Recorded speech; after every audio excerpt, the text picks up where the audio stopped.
ប្អូននឹងមិត្តភ័ក្តិយើងទាំងអស់គ្នាថ្ងៃនេះយើងធ្វើមេរៀនមួយអំពីមាសនៅម៉ោង8 New York Times មកន័យថាម៉ោង8នេះម៉ោងល្ងាចនៅ New York Times ហើយទីផ្សារនេះគឺបើកនៅម៉ោងអាស៊ីម៉ោងតូក្យូដូច្នេះនៅម៉ោង15នាទីឆតយើងទៅរកថាតើទីផ្សារនឹងកម្ពស់ណាហើយវាទាបកម្ពស់ណានៅពេលហ្នឹងយើងគូសនៅ15នាទីយើងបន្លយវាចេញមកខាងនេះឆត1នាទីយើងដាក់1នាទីមកពិសេសយើងដាក់1នាទីមកយើងចង់ដឹងថា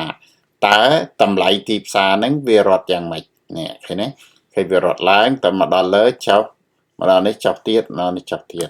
តែយើងចង់ដឹងថាតើទីផ្សារនេះត្រឡប់ឡើងមកវិញអត់ឬក៏វាបន្តចុះទៅទៀតកាលណាបើវាចុះគឺចុះខ្លាំង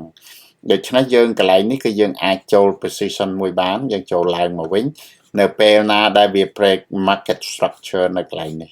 ដូច្នេះសូមឲ្យបងប្អូនយើងធ្វើលំហាត់នេះជារៀងរាល់ថ្ងៃហើយអង្គុយចាំមើលវាតើវាប្រែប្រួលទៅខាងណានេះគឺយើងកត់សម្គាល់ថា MS នេះគឺថា market structure ឆ្នាំ2025ខែ10ថ្ងៃទី29ដែលយើងធ្វើ chart នេះដូច្នេះសូមឲ្យបងប្អូនយើងទាំងអស់នេះវឹកហាត់ជាបន្តទៅទៀតសូមអរគុណ